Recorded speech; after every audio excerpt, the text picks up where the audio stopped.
Kingdom Live. Know your role and shut your mouth, you jabroni.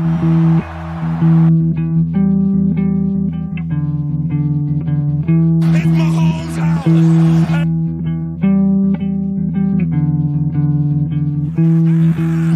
Woo! World hit my ass. You gotta fight for your right to party.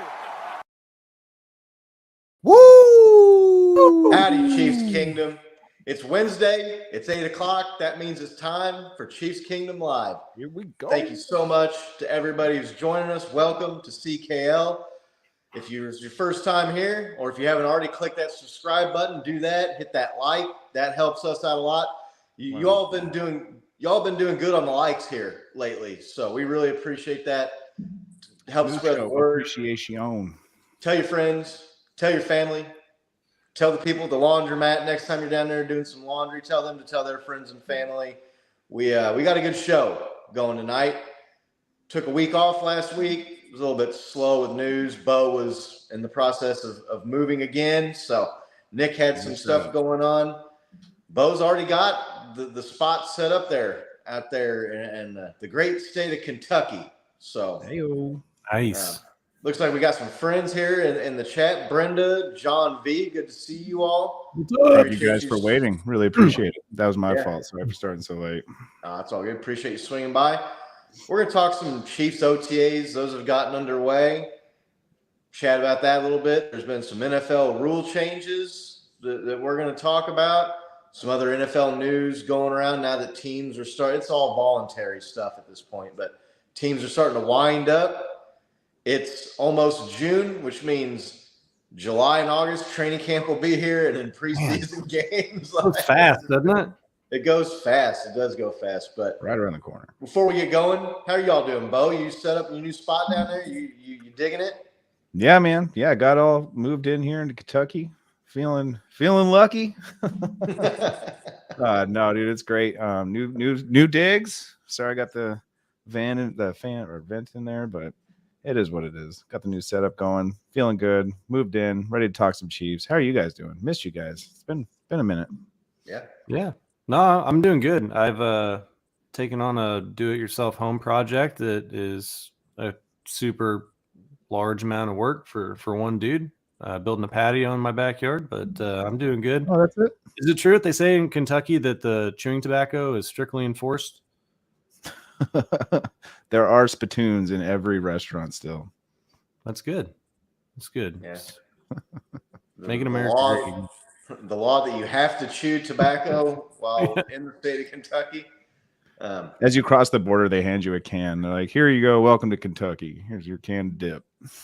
Kentucky, the home of the Kentucky Derby, right? No, I thought that was in Massachusetts. Scott. Home of bourbon, right? The original bourbon whiskey, Bourbon County, Kentucky.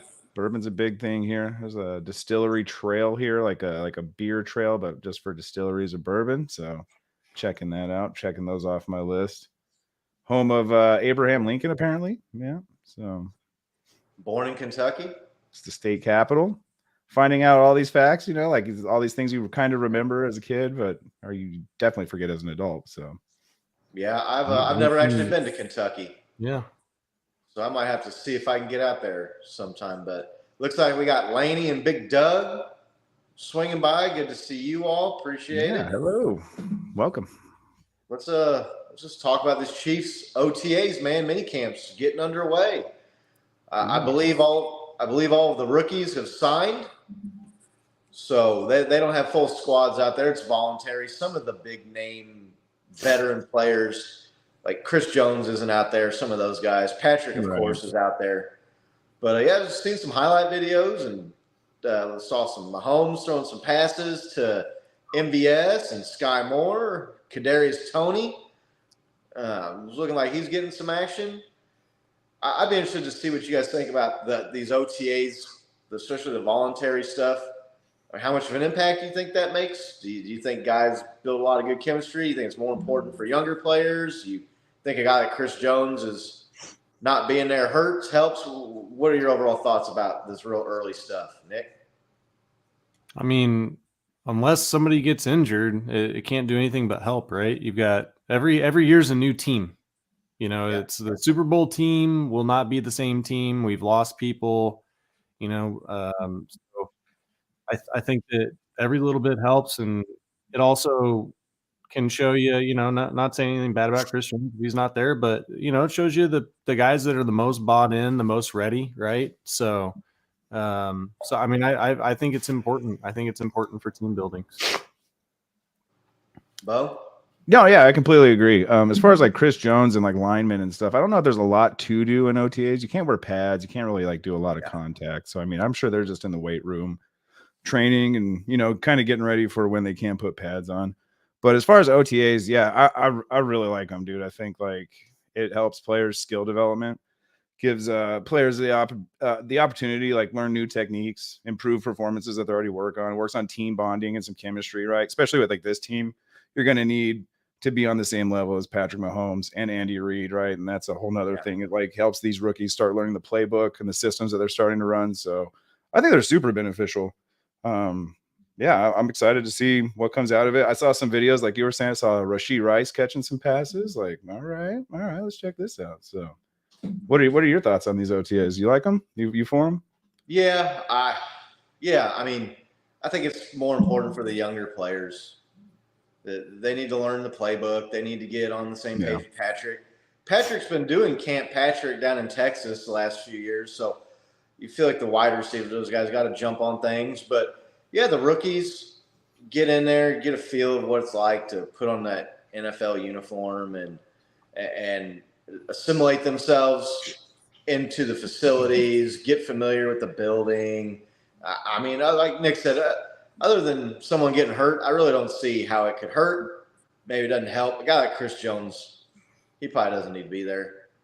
Right. It's one of those things where it's. Well, what would linemen do anyway? They literally just stand there and can't touch, right? Push sleds or something, maybe. I don't think Chris Jones getting lazy in the offseason, getting out of shape or anything. So, yeah, I saw the Patrick was out there chucking the rock around. This is something I kind of want to talk about here with the highlights and the videos of him and the young guys and the new receiver, the rookie, Sky Moore, second-year guy. They lose Juju. They bring in Richie James from the Giants. Would you agree that this is the least experienced set of wide receivers that Patrick Mahomes has played with in his career? I put a tweet out on the Chiefs Kingdom Live Twitter the other day, and if you're not following us there, go on over and give us a follow and check out some content over there. Chiefs only have, like, the only guy that's ever had over 700 yards was MVS, like 1 or 2 seasons. Then there was another guy that had like 600 yards, but that was only one time. There are a lot of, I don't know if you want to say unproven or new or green, what you would want to say about the wide receiving core. But Nick, how do you feel about the wide receivers? And do you think this is the least proven or the most unknown Patrick's had to throw to since he got here to KC? Since last year, right? So I mean, Juju, he had, one really good year, but I mean, he wasn't like a perennial 1,000-yard receiver. MVS has never had 1,000 yards. So yeah, look, I agree with you there. It definitely is the most unproven, and there's going to be rookies. We saw with Aaron Rodgers with a lot of rookie receivers where they had drops, people running wrong routes. He was getting frustrated with them, but Andy Reid's offensive system is really good, and our quarterback is really good. And I think that when you have those two things put together, that, I'm not going to say it's necessarily just like plug and play. I mean, you could, put anybody in there, but I'm not all that worried about it. Right. It's going to be interesting to see how some of these guys come on. You do have some people that have experience with, MVS. Now you've got Kadarius Toney. He's got a year in the system, so we'll see how he goes. And then we always have old reliable Travis Kelce right there, holding the bag. So So I'm interested to see, but I'm optimistic. So what do you think, Bo? Yeah, I mean, I agree. I mean, you just look at it. I mean, yeah, we have a very inexperienced receiving core, but when you add in Travis Kelce into that receiving core, I know he's a tight end and not a receiver, but like it doesn't matter. I mean, Patrick Mahomes spread it out to I think 12 guys 10 times last season. So I mean, It's nuts. it almost is plug and play at that point, right? Like you're going to make 2 or 3 catches a game and maybe you see 5 attempts if you're a receiver like in this system. So as long as you got good hands, I think you're golden. And I think we have a lot of diamonds in the rough, like you were mentioning, Kadarius Toney. I think he's getting slept on a lot. We have Sky Moore, who, I mean, aside from his punt returning abilities, he has great hands and showed himself to be a great receiver last year. So I think we got some solid receivers, but yeah, I mean, definitely not the most experienced core out there. That's for sure. Yeah, I mean, I don't think it is going to keep them from being successful, but they lost Tyreek last year. They had a lot of new guys like Demarcus Robinson and Sammy Watkins had also fallen off, the roster the last couple of years. But I was on the Chiefs website and I was looking at their depth chart right now and their roster at wide receiver.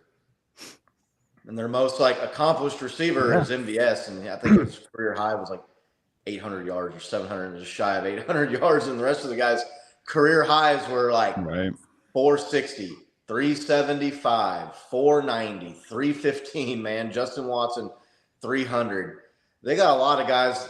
There's going to be a lot of competition in that wide receiver room, which, competition breeds, when you guys fighting out there for their job, guys play harder. Maybe guys are studying a little bit more, playing, spend a little bit more time in the film room, the playbook. When you've got that competition, I think that breeds quality. That's just almost in any business world. I mean, when you get guys that feel established, it just sense to get lazy. I think there's a handful of guys on this team that can fight for a roster spot and can also fight to be the number one wide receiver. I know Travis is probably going to lead everybody and receiving yards. You say he's the number one wide receiver, even though he's a tight end.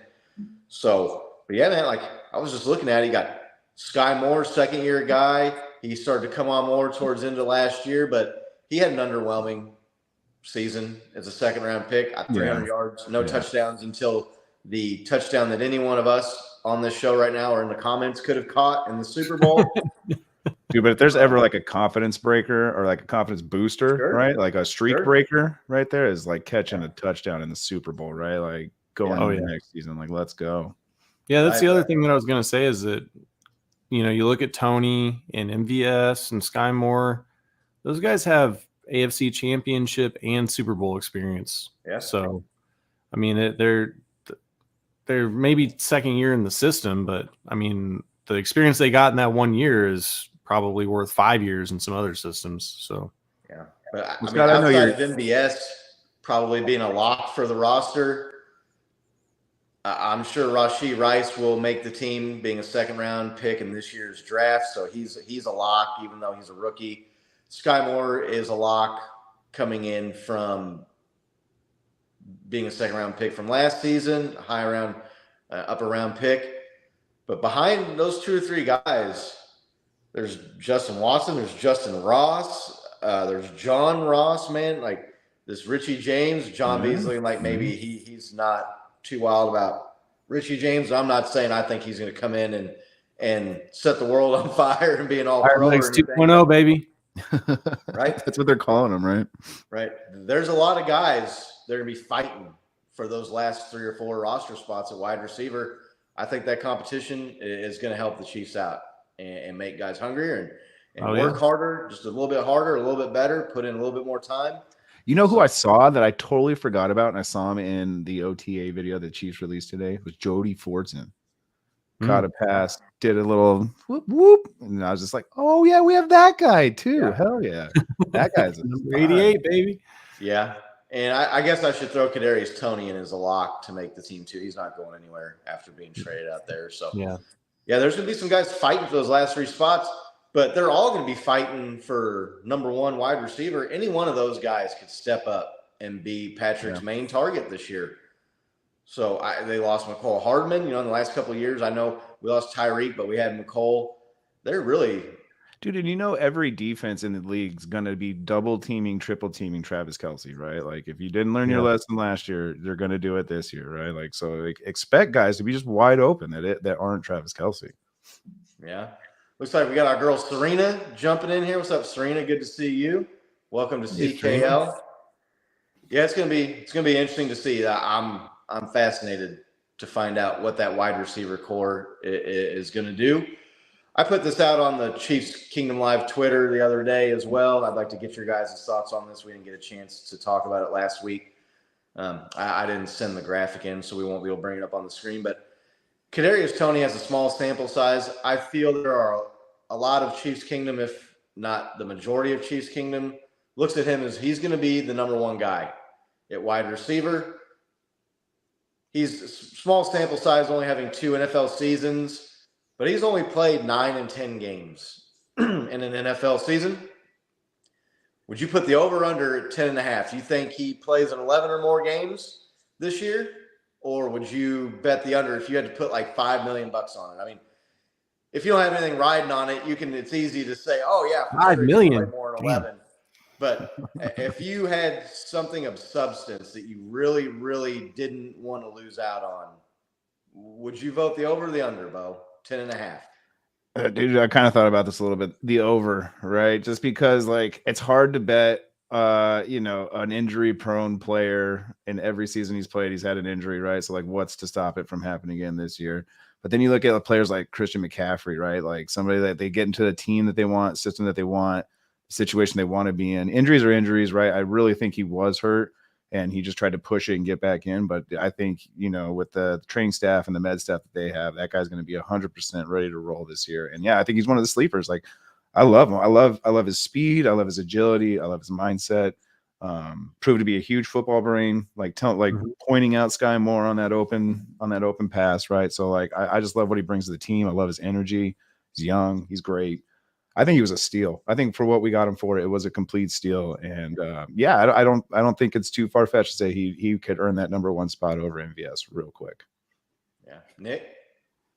I'd go over. I think for all the reasons that Bo said, also what you were saying about the competition, and he has the opportunity to be number one for Patrick Mahomes, right? So that pushes you a little harder when you're, with the Giants and you're catching passes from Daniel Jones, maybe you don't want to push as hard if you're not feeling it, right? Bo brings up our training staff. Rick Burkholder and his team are phenomenal. You saw what they did during the postseason, keeping Patrick going and stuff. And those folks, they really do a great job. And so I'd bet over, man, for sure. John V looks like he's in the comments here asking who. We're talking about Kadarius Toney, the guy we traded the Giants last year, about halfway through the season for him. He's kind of a meme. He's the dude with the crazy wicked smile, yeah. Kind of nickname is the Joker, I think, because of that unique smile that he has. He's got himself a grill too. I don't know how much money he chunked down on that thing, but it did not look cheap. So I'm going to be the Debbie Downer and go the under. I'm from the show me state, man. Until I've seen him do it, I want to see him do it. Seems like guys that are hurt. So I would bet the under. I'm hopeful that he plays more than 10 games, but man, if I'm putting my house on it and I'm risking sleeping out on the street or something, I've only seen him play in limited games because of injury. So we'll see. It definitely would love for him. If anybody's going to jump up and be the number one guy, I would probably prefer it to be him. I'm kind of a Justin Ross truther though, and I've been fighting those battles on Twitter, man. They were posting videos of him, returning punts and running drills and stuff, and the dude looks like he could be a beast. He's just looks like a badass out there. So we'll see. Talk about a guy that we need to stay healthy though, right? Yeah. Yeah, he's had a far more treacherous injury history than Kadarius. Kadarius Toney's injuries too have been, seems like, muscle issues, like hamstrings, quads, whatever. I think maybe he had an elbow or an arm injury when he was with the Giants there. But gonna be a lot of competition and a lot of mouths to feed, and Patrick Mahomes is going to be slinging it around. I saw a lot of people that he's like the early favorite for MVP next year, which just goes to show you. I didn't even look. Which really just goes to show you how great that dude is, that he can be coming into a season with a unproven wide receiving core. If any other quarterback in the league had this wide receiving core, all you would hear about is how it's a huge question mark and they haven't done enough to bring in a veteran guy, an established guy. You know what I mean? And it says Patrick, it's like, well, fuck it. He's going to throw for 5,040. So he could be throwing to bus drivers and plumbers and car mechanics out there and still get his 5,000 yards and his 35, 40 touchdown passes. But it's going to be fun to see. Who else is putting money on KC to go back-to-back? Orion Guided is asking. We were in Vegas, all three of us, and the odds were only like plus 250, I think, for the Chiefs while we were there. They weren't. They weren't very good. Not very good, but I mean, plus 250 still isn't bad. Still not too bad. Yeah, I think I'd probably put some money on something like the Chiefs over, or put some money on something like Patrick Mahomes for MVP. And before I would bet on the Super Bowl, just because you're not getting very good odds, like Bo said.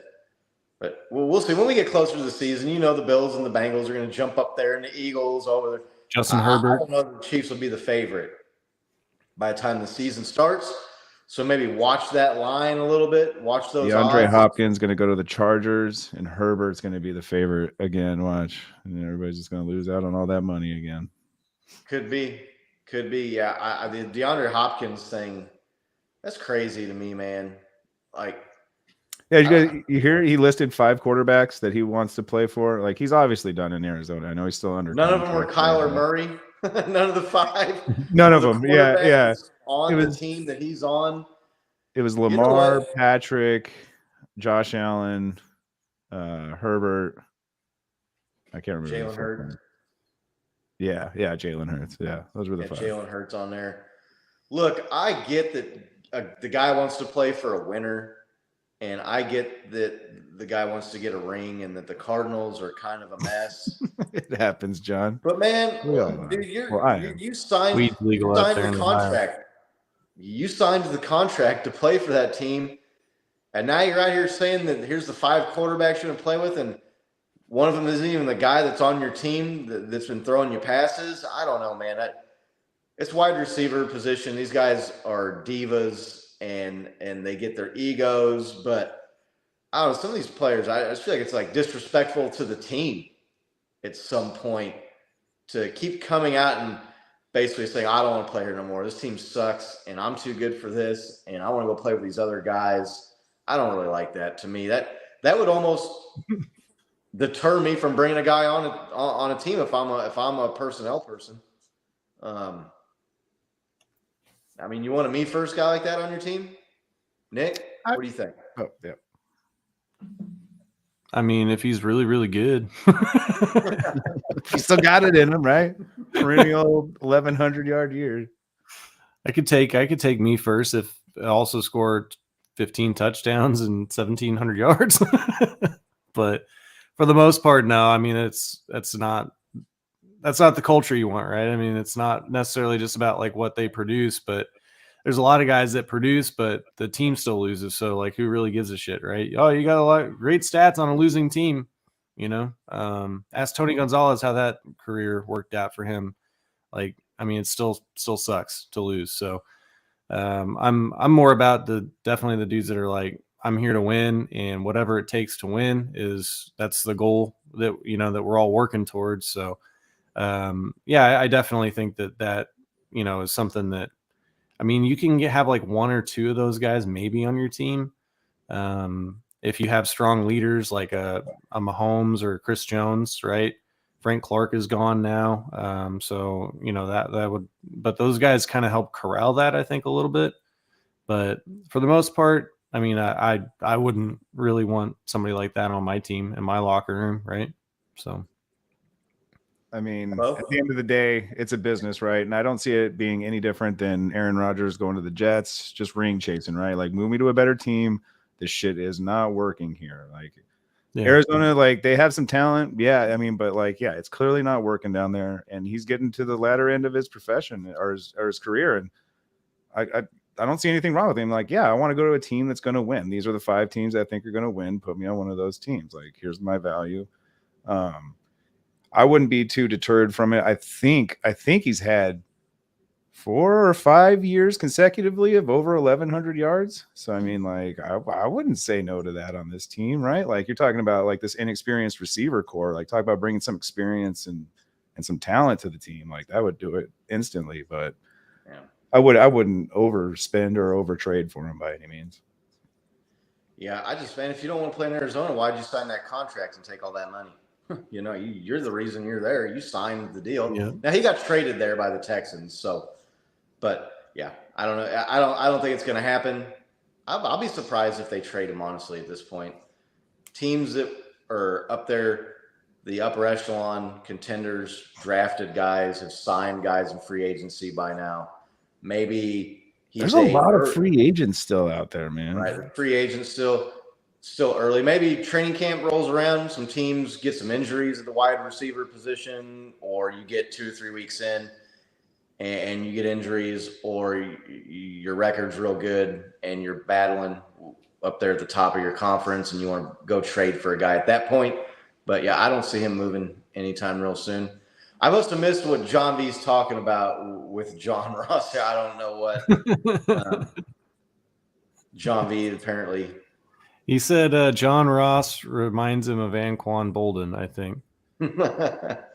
Anquan Bolden. He was a Cardinal, right? Yeah. Anquan Bolden. Did he play for the Cardinals? The Ravens? Known for getting his face caved in on a play and not taking any painkillers, I guess. Yeah. Is it the Ravens or the Cardinals? That's dude. I think he played for both. Yeah. I believe.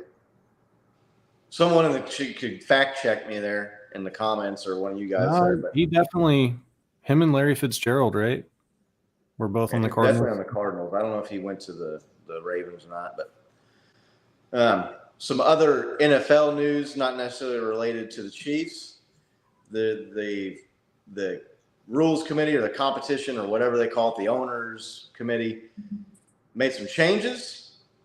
First of which being the flexing of Thursday night games, which on Twitter now, of course, Twitter, so was not popular amongst fans on Twitter, the Twitter world. Not that anything is ever really all that popular on Twitter, I guess, but flexing Thursday night games. I'd be interested to see what the chat thinks about this, and I want to get your guys' thoughts. Bo, what do you think about flexing Thursday night football? Well, since they decided to make some Thursday night games subscription only to certain streaming services, I'm completely cool with that. If it happens to be a game I don't want to see, it's like, cool, yeah, flex it on in there. I don't have that service. That's great. Otherwise, I don't know. I'm not too stoked about that, right? Like, it's just, you just see the money grab. It's just too transparent to me. You're just kind of like, are you doing this for the players? Because I know players don't like Thursday games as it is already. So, I mean, like, all of a sudden a team might have to get called in to play on a Thursday when they're not expecting it. Not super fan of this. I don't think it's too popular either. Nick, how you feeling about it? You think it's a great idea? I mean, who's sitting there scrambling for Thursday night games? Who's asking for Thursday night games? Now, I know that last year there's a lot of fans that were talking about what dog shit the games were.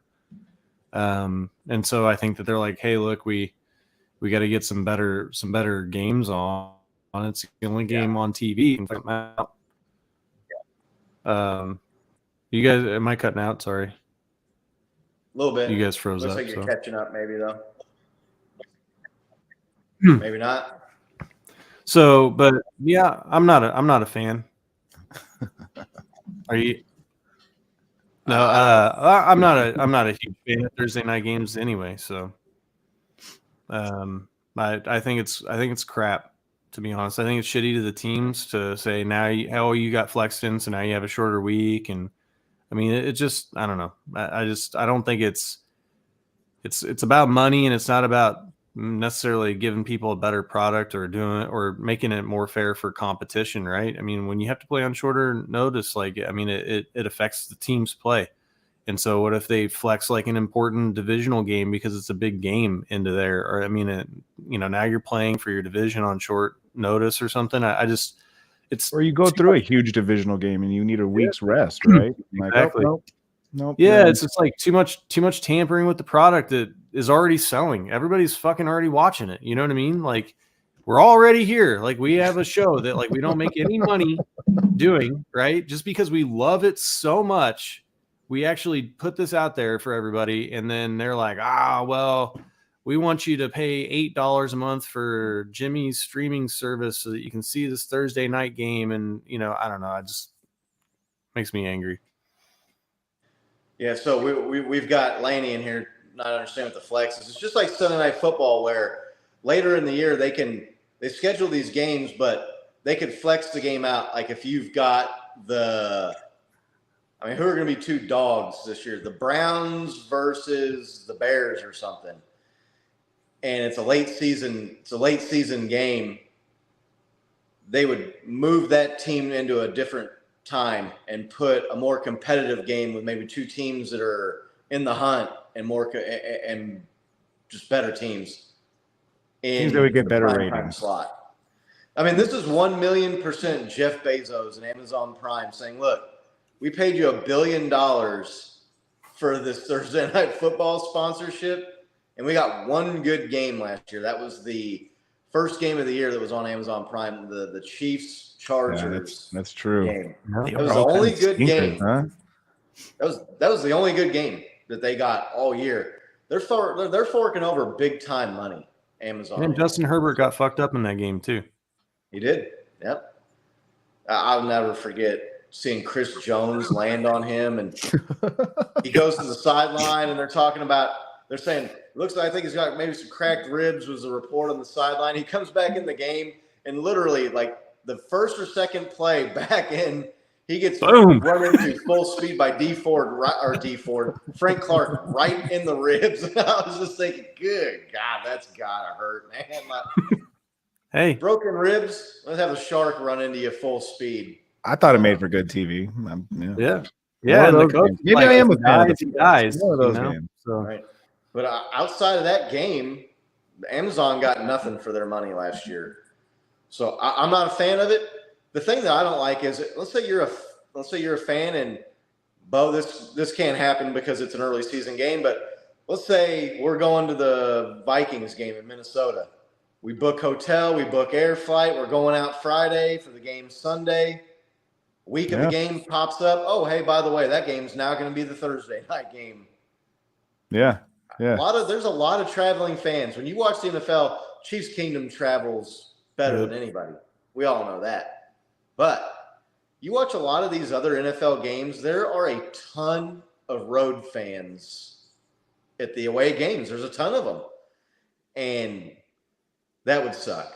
So I don't like it for the fan perspective, but I mean, I'd probably do a lot. I'd probably do a lot of twisting and changing the rules if someone was giving me $1 billion saying, "Hey, I want some ROI here. I want something for my money." So, not popular with the fans. Was that the poll that we put up, Nick, that I sent you? I don't remember. Want me to throw it up? If that's it, yeah, I'm pretty sure that was it. Let's see. Yeah. See, it was pretty solid. 71% no. I was kind of surprised that the yes and the don't care were almost even. That almost looks like a middle finger to the NFL right there. That bar graph. Was not popular on Twitter. Again, there isn't very much that's popular on Twitter. I'm not a fan of it. I think I've listened to some other podcasts and seen some other shows where they kind of broke down the numbers as far as injuries. there's really not a whole lot of evidence that suggests that the Thursday night games cause more injury or that players miss more games following the Thursday night games or the week of the Thursday night games or get injured in the Thursday night game. So I kind of feel like the players don't like it. You don't get that time to rest because these guys get beat up in these games. I understand that. Playing on a Sunday and then playing on a Thursday it's got to be tough. I do think that player safety injury thing is a little bit overblown when they talk about that. I've obviously never played in the league, so I wouldn't know, but there's not really a whole lot of data, like I just mentioned, that suggests that. So not very popular move. Another unpopular move was the rule change where you can now fair catch the kickoff This is the one we anywhere really wanted inside to the talk about. 25-yard line, and the ball gets spotted at the 25. Nick hit the nail right on the head in our text thread where he said, I just can't wait for a Chiefs player to fair catch it at the 7-yard line and get tackled at the 16-yard line. Not fair catch it and then get tackled. Yeah. Yeah, not fair catch it and then get tackled, not get to the 25. That was also very unpopular. Nick, what should the NFL be doing? Do you like this? Is this a good solution? If the play's that unsafe, just get rid of it and just say, touchdown, you get the ball at the 25, right? I mean, no. When was it? Well, I'm just saying, like, they shouldn't have done what they did, but they've already, like, basically ruined the kickoff. I mean, how many exciting kickoff returns do you see per year? Yeah, they've outlawed the wedge blocking, right? Yeah. You can't blindside block people anymore. You can't run at the start, right? They can't start running until the ball's kicked. I mean, they've pushed it so far up, and look, this is a reaction because they pushed it up thinking they're going to get a lot more touchbacks, but then people are like, well, now we're closer, so we'll just kick it shorter and, try to catch them. And so they're like, well, now we'll do whatever the college rule is. I think this came out of college, but look, either make it a real play or like don't make it a play, right? I mean, don't do this, I don't know, this in between bullshit. It's stupid. I mean, you're gonna fair catch it at the 6 and you get it at the 25. I mean, I don't know. This seems bush league. Bo? Yeah, dude, I completely agree. This is the one I wanted to talk about. There's a couple of things I just don't like about this rule change. One, Nick just alluded to it. Let's get real. Somebody's going to catch it on the 1-yard line, the half-yard line, fair catch it, and then get on the 25, right? And then, like, I know that benefits a team like us where we have Patrick Mahomes and, like, a stellar offense. And, like, oh, hey, we're on the 25 now. There's no threat of a safety here. Like, let's go. 3 first downs and you're in field goal range. It just seems like they're trying to fix something that isn't broken. And I just feel like, I'm sorry, I might be alone in my opinion on this, but I don't feel like I am. Why do these guys get paid millions of dollars again? Oh, that's right. To assume that kind of risk, right? Like, we all know what the games entails. That's why everybody goes. It's a spectacle. Like, there's an element of risk out there. Yeah. They get compensated more than fairly for it. And it's like, come on. Like, I would love to see the real numbers on the play and like where the injuries do occur and why they're trying to, like Nick said, eliminate this play from football. It just seems so soft. Not a fan at all. And when a rule gets established in the NFL, there's always going to be a play that pushes that line. There's going to be a certain play that's just like, well, it's going to come down to somebody's objective opinion over what the rule states, right? Like, it's not even going to be about the play anymore. It's going to be so ridiculous. And then, yeah, also being a team that, sometimes the kicker doesn't always get it out of the end zone every kick. Like, I'm a little worried about like giving it to him on the 25 every time. So, I mean, yeah, anyway. Scott, how do you feel about it? I'm ranting. I mean, I know what initiated this originally was concussions. Kickoffs were the number one play where the majority of concussions were occurring. That was obviously a hot button issue, even more so now than it was, or a few years ago than it is now. But still, that's the main thing a lot of these that they're wanting to avoid and limit. Obviously, that makes sense. Concussions are awful. Then you get into the protocol and our guys trying to get back early and risking serious health issues down the road. So I mean, I understand it to an extent. Just a lot of people saying just get rid of the kickoff, but then you don't have onside kicks, which really have gotten even less likely to be recovered now that you can't run until the ball is kicked. So I don't know. It's just one of those things where I don't. The NFL can pretty much do anything, and people are still going to watch, right? Are you going to stop watching because you can get a touchback with a fair catch on a kickoff now? No one's going to stop watching. No one's going to stop watching the Thursday night football games because they've been flexed. I don't know. I don't know, man. Ounces shave pounds, dude. Like you keep chipping away at this little by little. Soon that might give away. I know what you're. I understand what you're saying. The viewership of the NFL is ridiculous.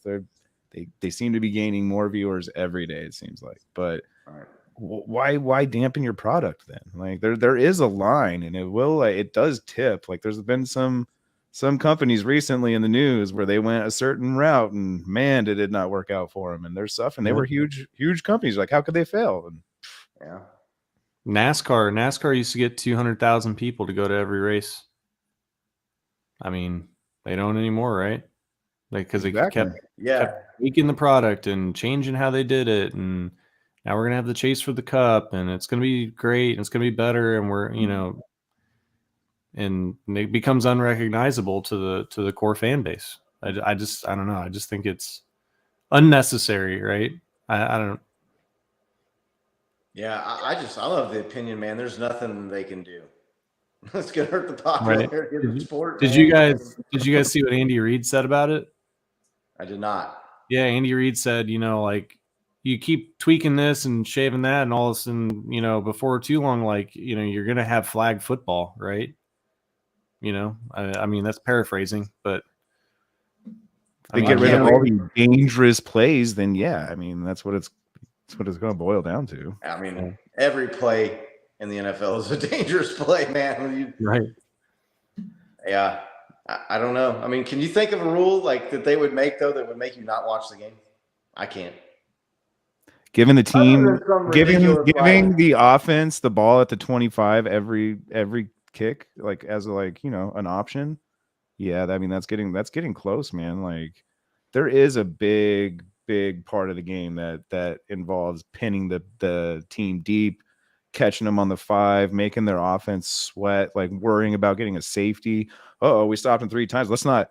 Oh, now our punt's backed up on the end zone. You know what I mean? Now we got to worry about all this new formation of kicking it out of your end zone, man. Like it's a thing, and I don't know. And it may not stop people altogether, but you may watch less games.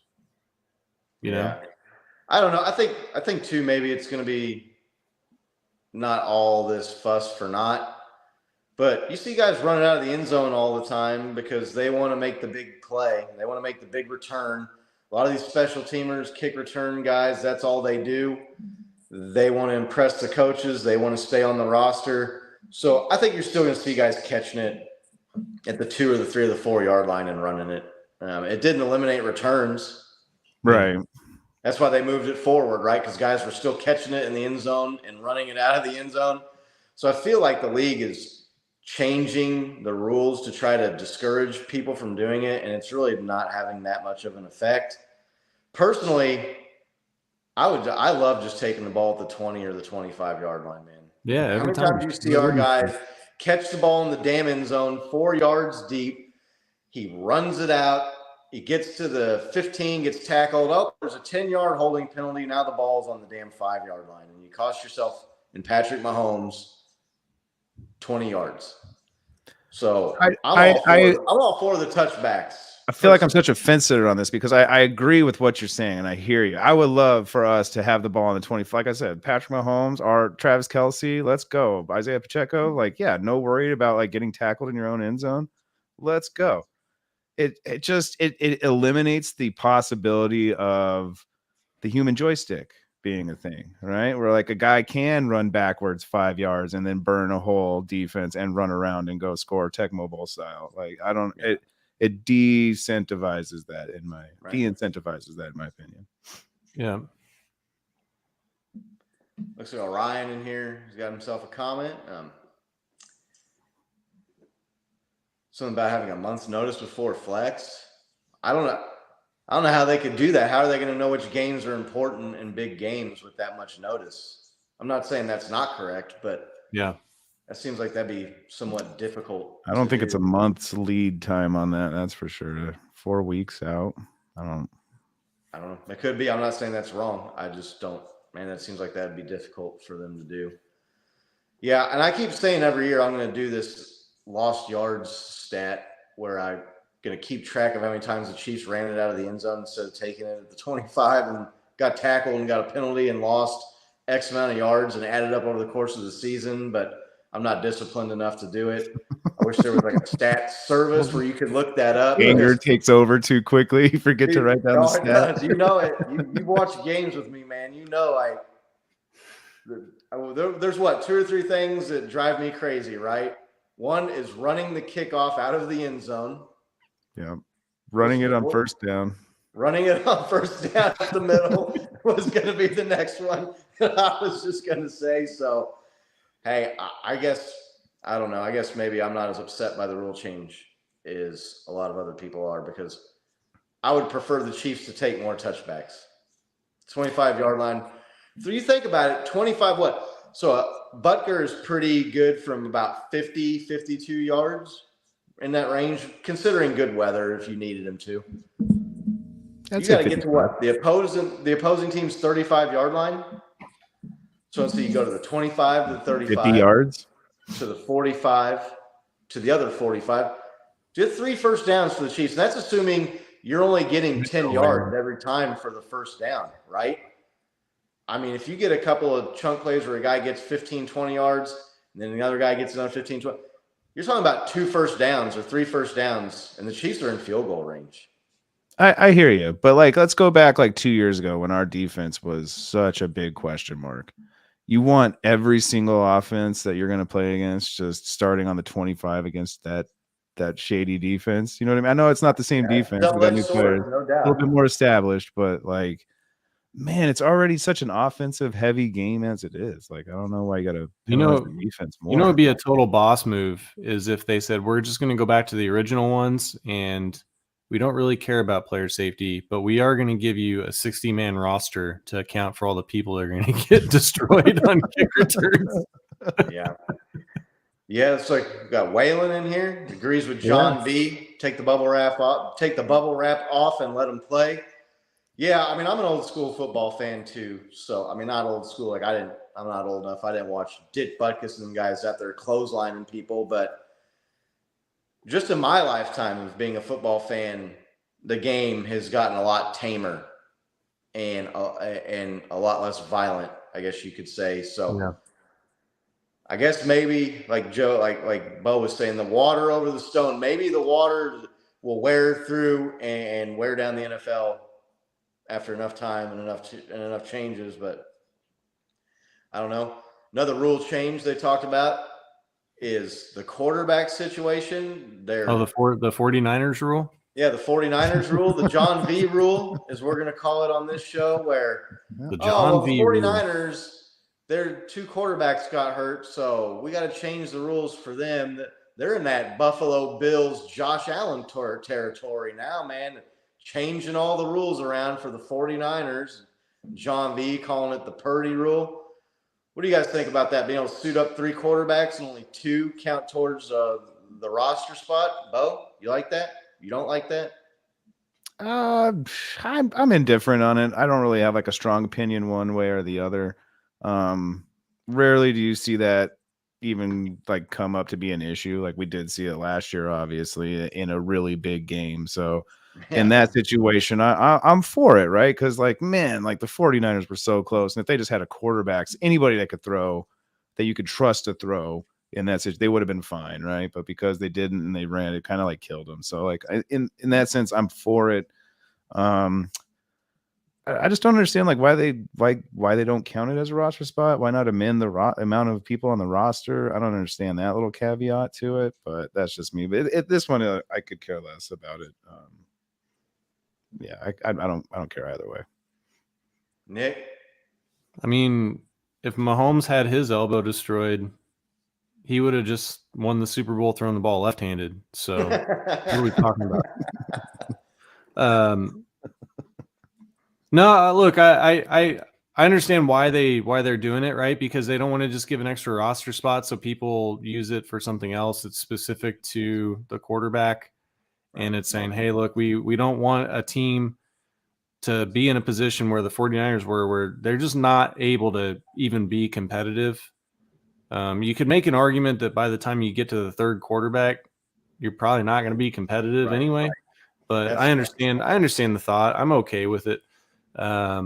You know, it's not a bad rule. I mean, I don't necessarily understand why they limit the roster to 53, and it's like, oh no, you can't have 54 guys. I mean, is there that much difference in the having one or two extra people on the roster?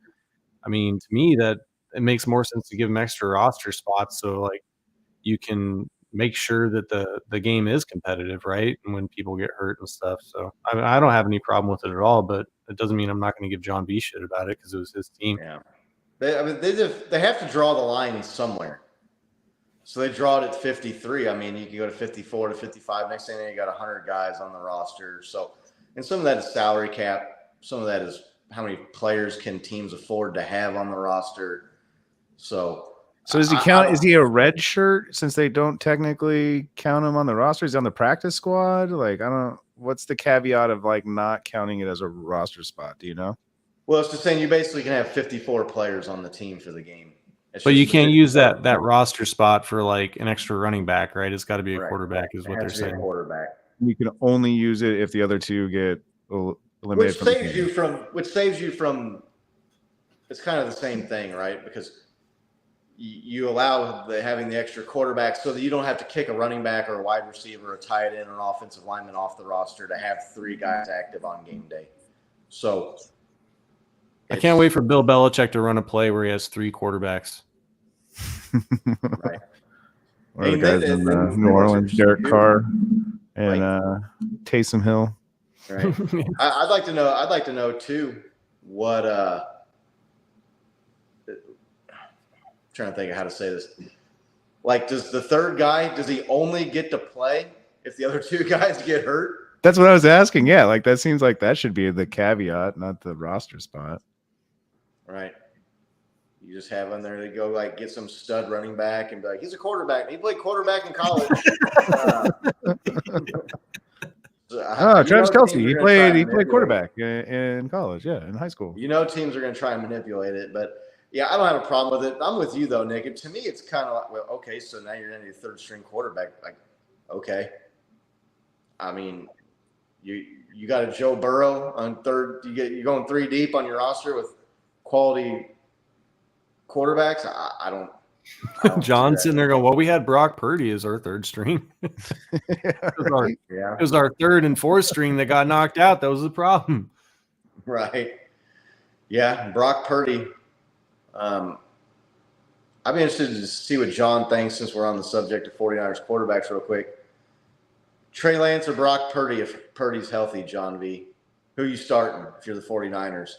Who's got the starting gig to start training? Who are you starting if you're the head coach there and they're both healthy? I'm starting Trey Lance. Because you gave up all those draft picks to move up and pick him 2nd overall in the draft or 3rd overall in the draft. You clearly think he's better than the guy you picked with the very last pick in the draft the following year.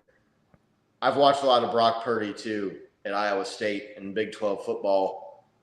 I don't think that's sustainable with him. I don't think the 49ers can play an entire season with him at quarterback and have the same results that they had last year with him playing the last, I don't know, he played quite a few games, didn't he? Last 8 or 9 games of the season. Yeah, I think so. Yeah, I knew my guy John B would go with Lance. Who are you going with, Bo?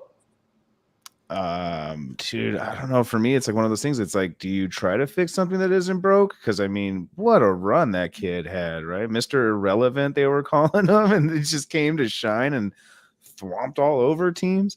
I might stick with him, dude. I mean, having Trey Lance as a backup, run like a 2 quarterback system, like New Orleans kind of did, like because Trey Lance is I hate to say it, Taysom Hill-esque, right? Like he could run, you could do a little wildcat option with him. Like he's great. I mean, I might go Brock Purdy.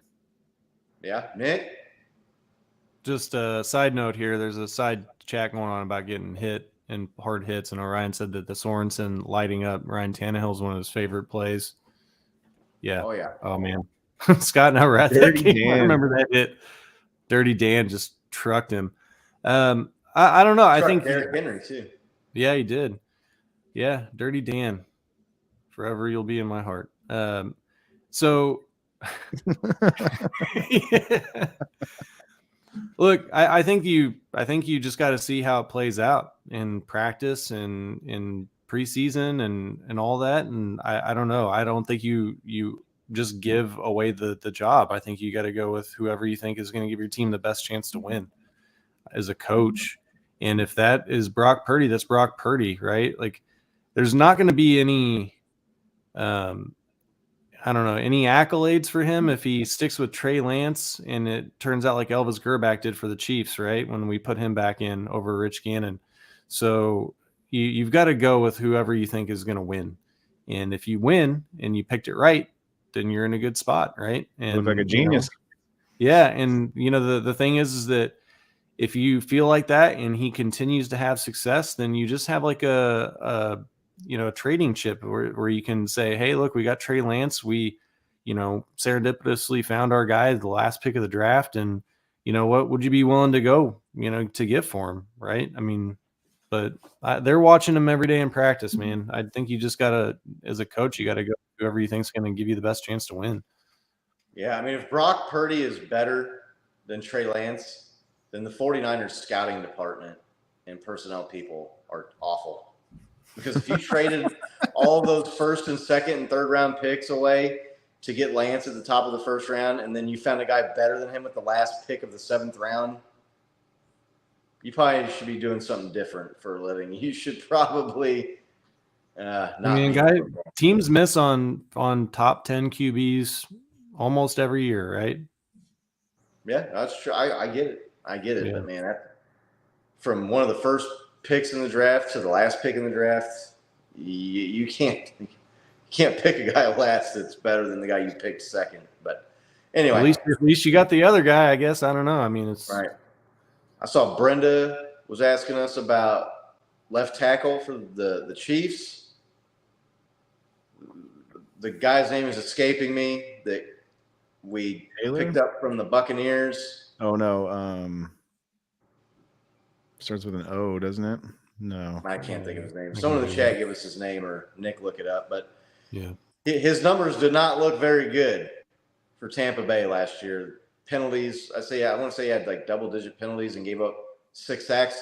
Now, Donovan Smith, a lot of sacks that Patrick Mahomes isn't going to take. Donovan Smith. That's not an apples to apples comparison there at the quarterback position. I don't know. The Jawan Taylor signing, the kind of money they gave him, it's a lot of money to pay a right tackle. But Andy Reid seemed really happy about the guy they picked up from Tampa Bay. Of course, he's not going to trash the guy and say suck, but you didn't have to go out of his way to like effuse praise over the guy. So I don't know. Who was the guy they picked up in the draft? Felix. What up, Chris? Good to see you, bro. Who was the tackle they picked up in the draft? Felix something or other? Well, they got the defensive end, the edge rusher, Felix. I can't even say his last name. Oh, he's a defensive end. Oh, I thought for some reason I thought he was a left tackle. Yeah, they got the guard from Oklahoma. That's right. That's right. So the Taylor signing is just puzzling to me now.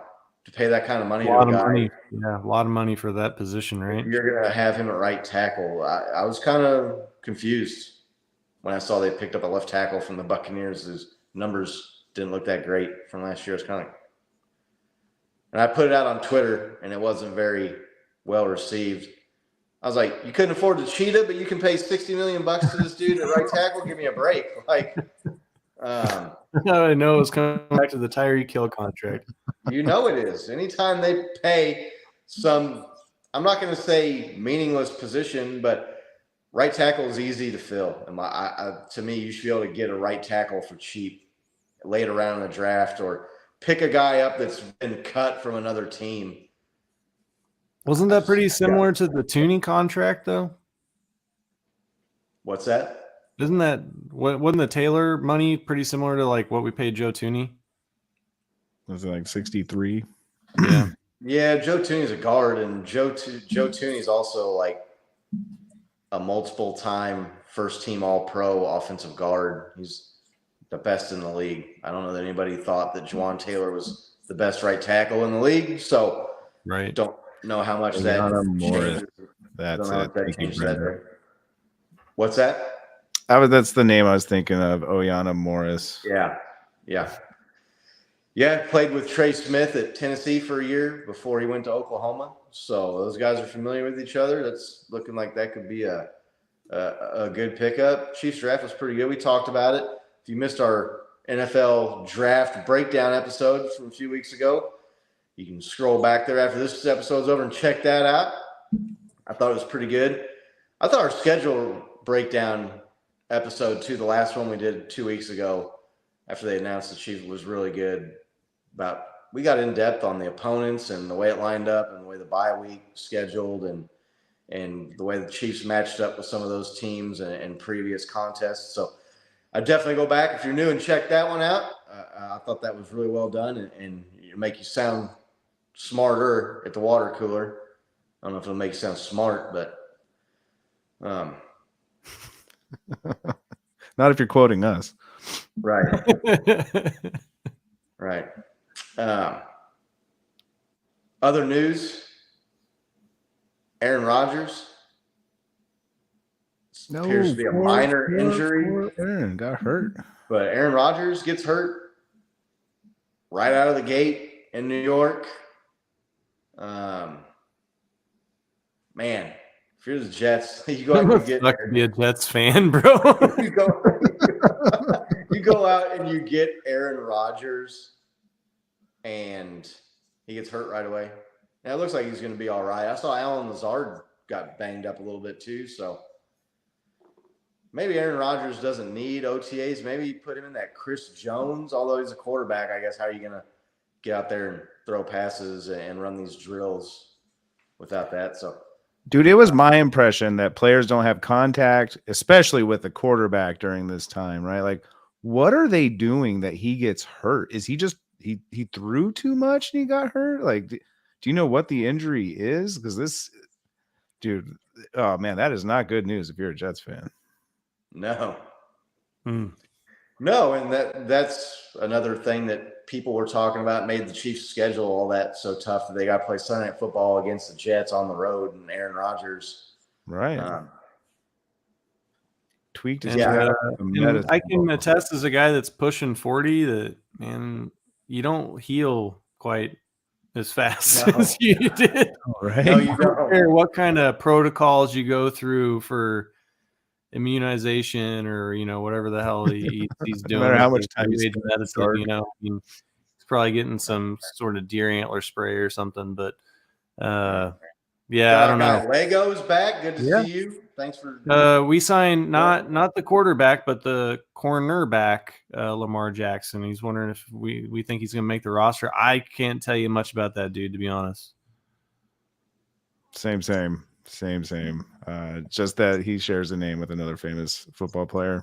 And right. Yeah. There was a note of it.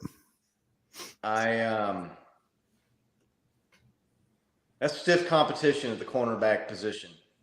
It is. With Trent McDuffie and L'Jarius Sneed, had Jalen Watson last year as the season went on, got better and better.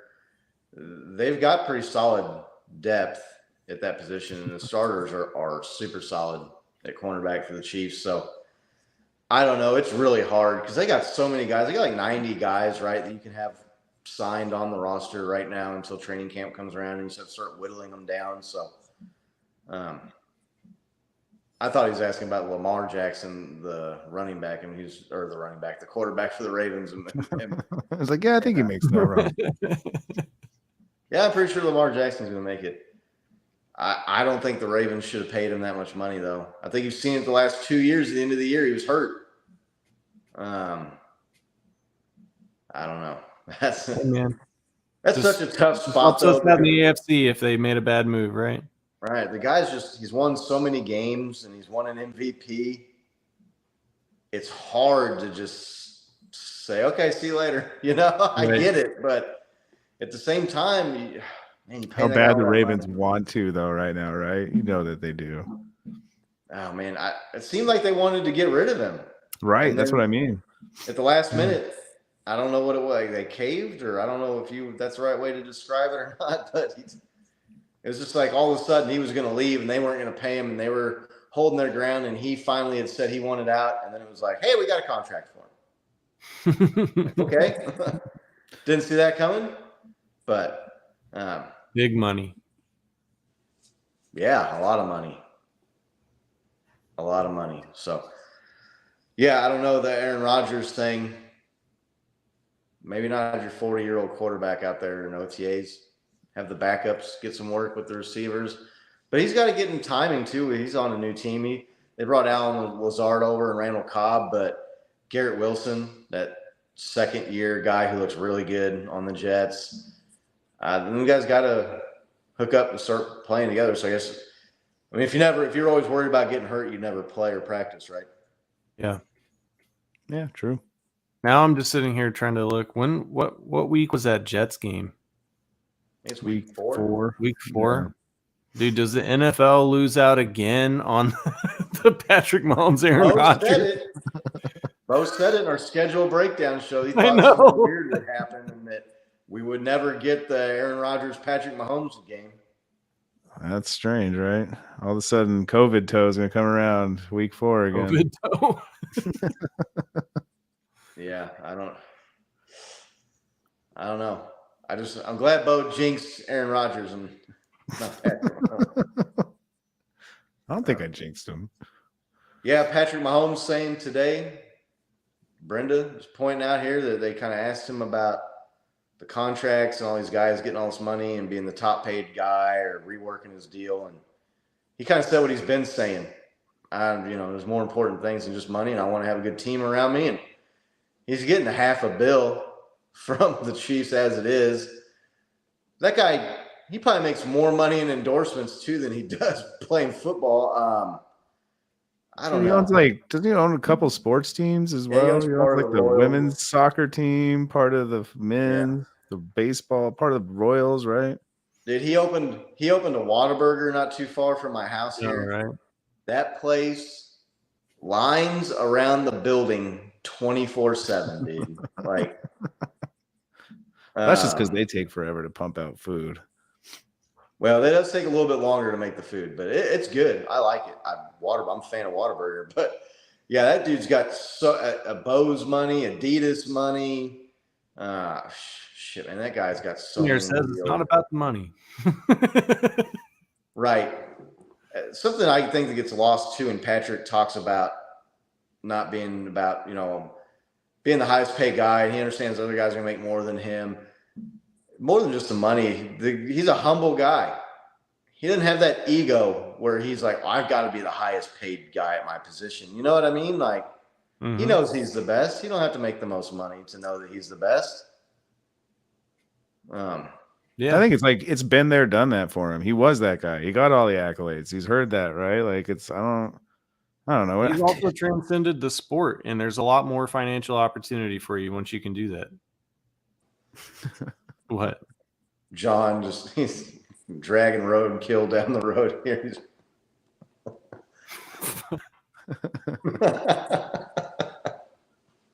They're gonna have to give you guys another quarterback position, huh?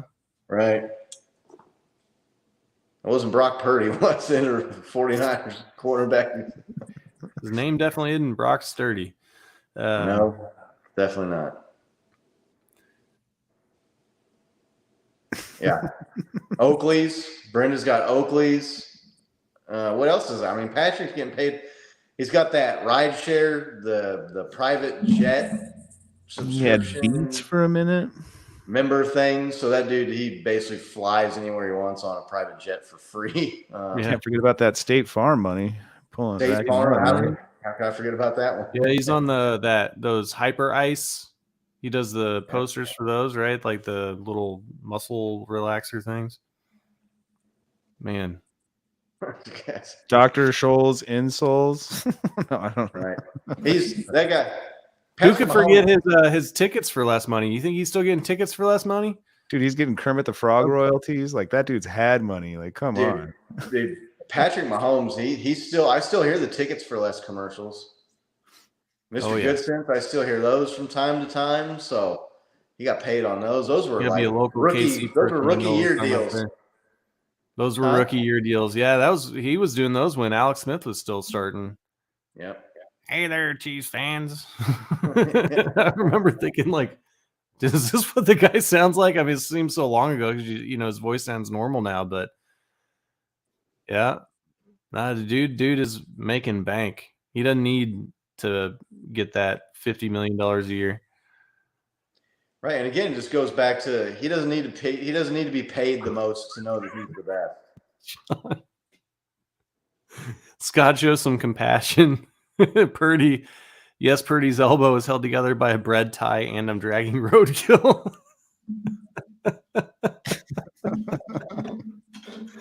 Just when you thought it couldn't get worse than getting married, John, now you're dragging roadkill. All downhill, man. That sounds like a professional's analysis of just the 49ers in general. Right.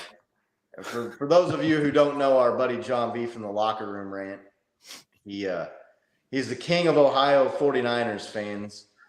And he comes in here after the trauma of losing to the Chiefs in the Super Bowl a few years ago and still watches our show because he's just that good of a dude. And his show is hilarious on Tuesdays on YouTube, Locker Room Rant. Definitely need to be subscribing to that and watching that if you're not already. We always say tell your friends and family at the beginning of this show, but tell your friends and family too about the Locker Room Rant. Those guys are funny. They talk all sports. I missed it last night. I couldn't get on there last night, but I was hoping, man. I don't think they had one last night. I got all ready, got my bottle of wine out, got my tissues out. I was ready for it. Ready. I don't think they showed up. I don't think they had their show. Oh, maybe they're doing wine and tissues out. It doesn't sound like you're getting ready to watch Locker Room. Yeah. I was just going to glance, but I was going to go right by that. Those weren't sad tissues. Right. Crying with all the laughter from the Locker Room Rant. That's it. Yeah, I don't know if any of you guys have anything else you want to talk about. Anybody in the chat here has got any questions? Yeah, we could do a Q&A. How about Brooks Koepka winning that PGA championship? Did you guys watch that? Exciting stuff, huh? I saw him. I saw that. Did you see the guy hit the hole in one? How dope is that? Yeah, dude. What's on the fly, right? On the fly. I saw. This is a true story. I saw Big Doug. I don't know if Big Doug's still in the chat right now or not, but I saw Big Doug hit one in the hole on the fly, and it popped out. Oh, brutal! Didn't stay in the cup. Like, the ball completely disappeared in the hole, and bloop. Oh, man. I still count that. That's a hole in one.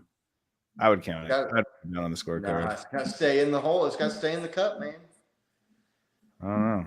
I mean, what do you PGA official over there? I mean, I don't know. You shoot a basketball and it bounces back and forth in the rim and then comes back out just because it went 3/4 of the way down doesn't mean if a ball went through the net, hit the ground, and came back up, I'd probably call it a good basket. Probably still no, it's not a basket. It's not a basket. It came back out the other way.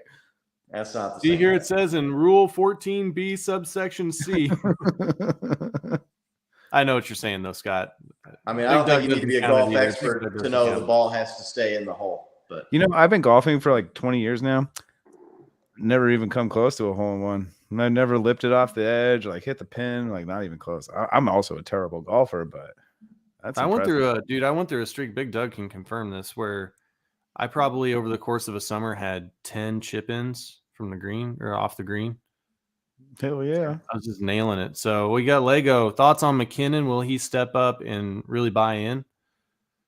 I mean, I'm a McKinnon fan. I think that dude, you see him make a lot of selfless plays. If you watch, especially in the playoffs, Super Bowl, he was lead blocking into the end zone with guys running behind him.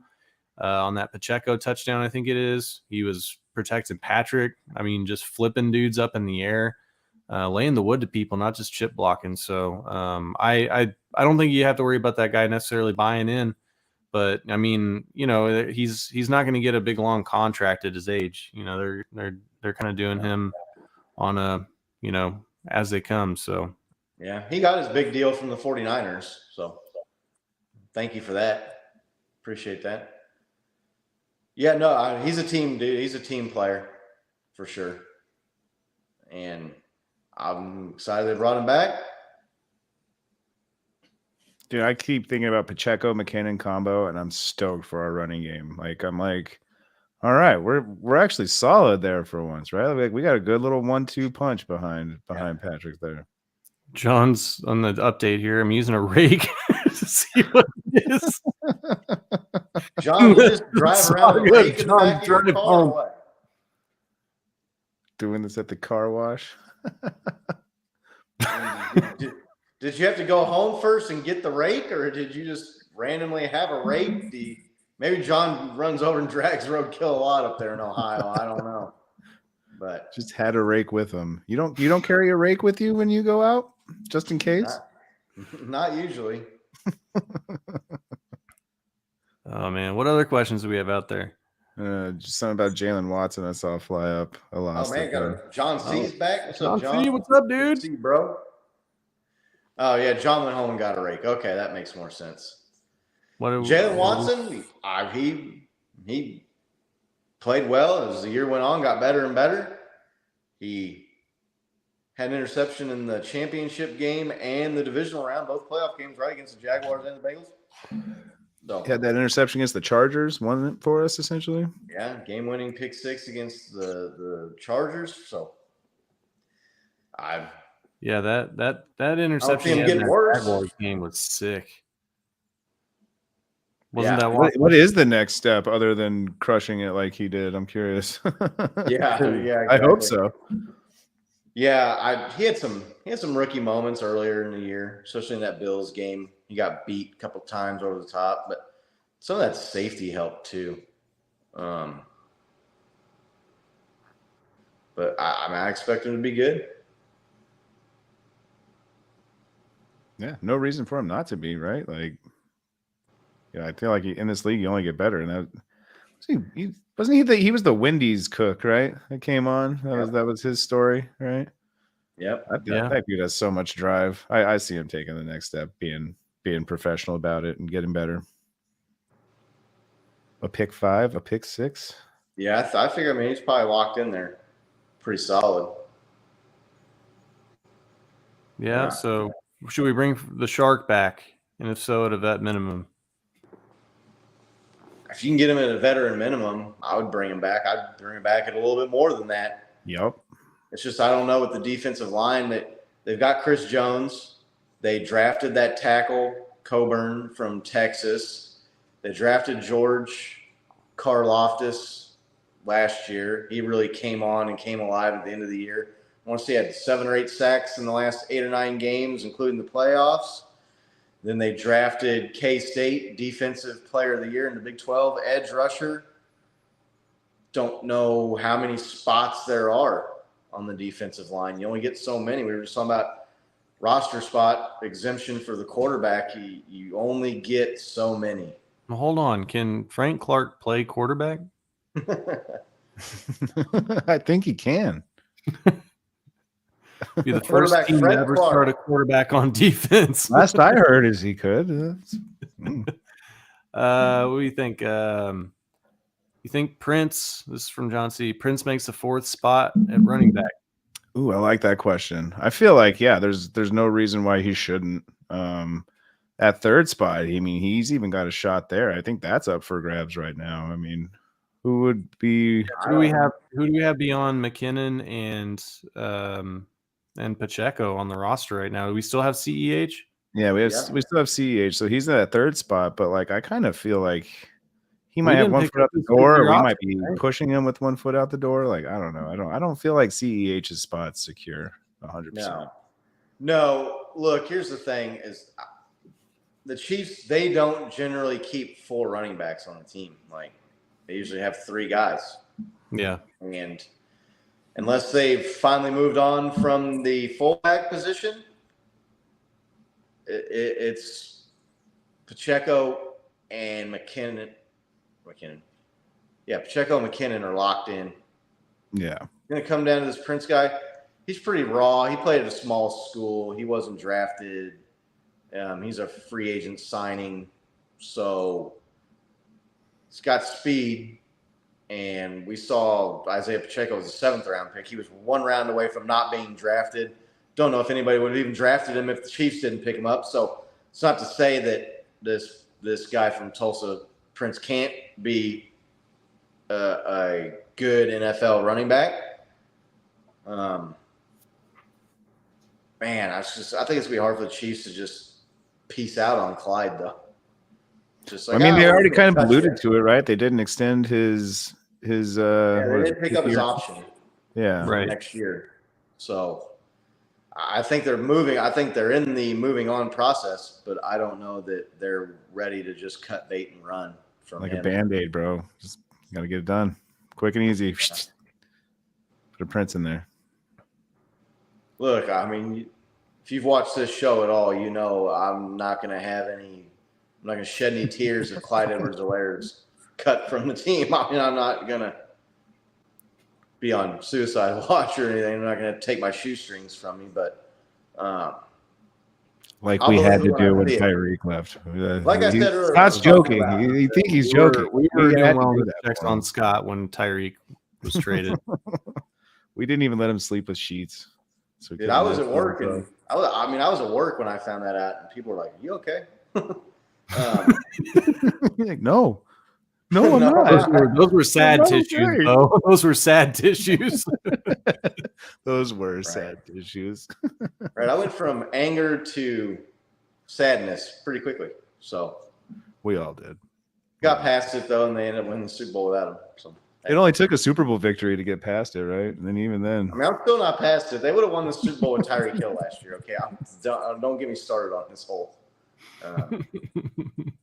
But yeah, I don't know. That's a good question. Man, that's going to be bad for Clyde if he gets beat out by an undrafted free agent, and you were a 1st round pick.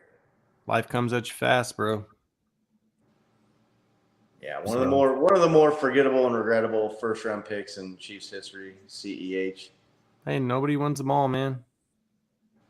So, No, yeah. Average NFL career is 3 seasons or less, something like that. yeah, he's coming right up around on it, right? not for long.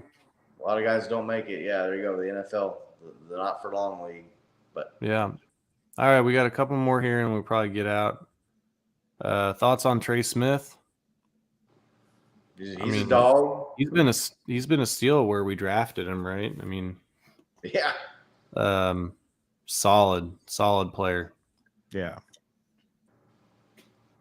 Yeah. I mean, yeah, I agree. Solid. He's a dog. He's an I agree with anchor. everything he said. He's an anchor in there with. I mean, you look at the interior of that line: Joe Tooney, multiple All-Pro, 1st team offensive guard, Creed Humphrey. I'll say it. I think he's probably better than Jason Kelsey at this point in his career. Yeah. Jason Kelsey's gotten older. Jason Kelsey said as much too on their NFL draft episode of New Heights. I don't think he was just necessarily being gracious and modest to Creed. And then, yeah, you got Trey Smith on the other side of the center there, man. It's a solid interior line set up. What year is Trey Smith in? Is he in his 3rd year, or is this going to be his 4th? Third. Going to be his 3rd? Second, maybe. Might even be his 2nd. Was he rookie? That's going to be his 3rd. I don't know. I shoveled too much gravel this week to remember. You got the look it up. I'm sure. All right, I think we got one more, which was also from Lego. Who is going to replace Colin Saunders? And will he be adequate? That's a good question. They brought that guy in from the 49ers that a lot of people haven't talked about. Mhm. And then they drafted that Coburn. Was that your talking about? Omenihu. Yeah. And I don't know. Yeah. Omenihu, is he an edge or is he a defensive tackle? Can't think off the top of my Oh, head. he was the edge. They drafted that defensive tackle out of Texas, Coburn. John B, when you're done scraping squirrel off the bottom of your car with a rake, can you let us know a mini hue? Edge? Yeah, or... I want to know, and I kind of want to know from John B what we're talking about here: squirrel or raccoon or possum or deer. I don't. We would have known if it was skunk, so we can rule out skunk. Dude, this desert rat had an adventure with an opossum today. My dog ran after it, and they faced off. I'd never really seen an opossum before. Those things are so weird looking. Like, I had no idea what it was, right? I kind of looked up, I was like, what kind of cat is that? Oh my God. And you kind of immediately know what it is, right? You're just like, I'm yelling at my dog, get away. Lego's got her back. It's edge. Yeah, no, they're marsupial too, right? Yep. Yeah. They're strange looking, man. This, like I said, this desert rat, never seen one, never had an experience with one. So it was quite the debacle this morning trying to. We had one in our yard one time, and we were trying to get it to leave, right? And we started kind of fucking with it, and it just for real just played possum and just acted like it was dead and laid there. They're bigger than I thought they were, man. Their mouth is decent size. They have some sharp ass teeth too. Yeah, I don't know what kind of possums they got out there in Kentucky, but I don't know that I've seen one with the mouth that big. They're pretty big. They're pretty big possum. Yeah, for sure. Wasn't small. Yeah. John C. and it was Chiefs-aholic. John B. ran over. How funny would it be to be in the next car wash stall over listening to us? Hey, John, there's a pretty healthy reward probably out for that roadkill if it is Chiefs-aholic. So, oh man, spraying down the undercarriage. So, thoughts on Andy retirement? When does and who would y'all want to replace him? I don't think that's in the next 2 or 3 or 4 years. Yeah, he's been waiting his whole life for Patrick Mahomes, right? Right. Now that he's got a serious, shot at. I don't know that he'd unseat Bill Belichick, but recency bias, well, yeah, recency bias, and if he could get to 4 or 5 Super Bowl championships, he'd only be a couple behind Belichick at that point. And he did it with 2 different franchises. Yeah. Multiple quarterbacks. Bill Belichick hasn't done shit. In the Brady era, nonetheless. Yeah. Right, different eras. Yeah. He's got a chance to be the GOAT if things go the way they've gone the last 3 or 4 years.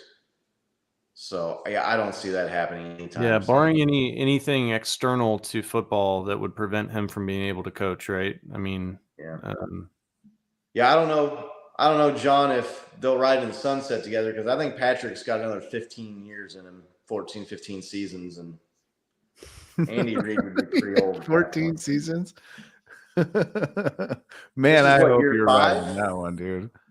I like it. So you imagine Andy Reid being out there at 80? still just crushing it. He'd be out there like, oh God, dog, man. Wet beaver. Where's my cheeseburger? This is a family program, sir. Right.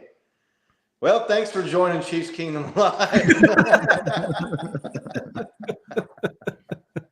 Oh no, that's good. Is that the roadkill or the opossums they have in Ohio? No, they got possum up there for sure. Yeah, my dog, old Shaggy, R.I.P., he cornered a possum in the fence that one time. Maybe that's what it was. Yeah, he cornered it on the fence over there at the old house. Yeah. Pinned up. And I've been drinking, and I was worried it was going to stop playing possum. I didn't say anything. Yeah, Nick, what the hell, man? Shut up, bro. I said it's a family program. Yeah, no, they are ugly. Oh, man. I'll say a possum. What is like one of two animals, or the only animal that can regulate its heartbeat, its heart rate? Is that right? Yeah, I don't know. The only? I don't know about that, but it is one of them to fake I don't being know. dead. It's one of very few that can do it. Was it like opossums and Joe Rogan are the only two? And Wim Hof. Wim Hof, yeah. Right. It's funny. I initially thought Wim Hof, and I thought Joe Rogan would be funnier. The Iceman, though. All right, this is going off the rails. Yeah, we're talking about possums, and that's probably about time to call And it on out. that note, catch us at Chiefs Kingdom Live on all the social medias everywhere. Yeah. You can find us on the Twitter, on the Instagram. You can find us here, obviously, every Wednesday, 8 o'clock Kingdom time. Most Wednesdays. Most Wednesdays. Once we start getting, especially once we get closer to training camp and the regular season, we'll be back in here every week. But thank you, Ian, for everybody that watches, everybody who jumps in here. Thank you. Had a good, lively chat. Yeah, That always makes it so much more fun. Don't forget, click like, click subscribe, tell a friend, tell a family member. And until next time, let's go Chiefs. Let's go, Nice. Chiefs. Let's go Chiefs.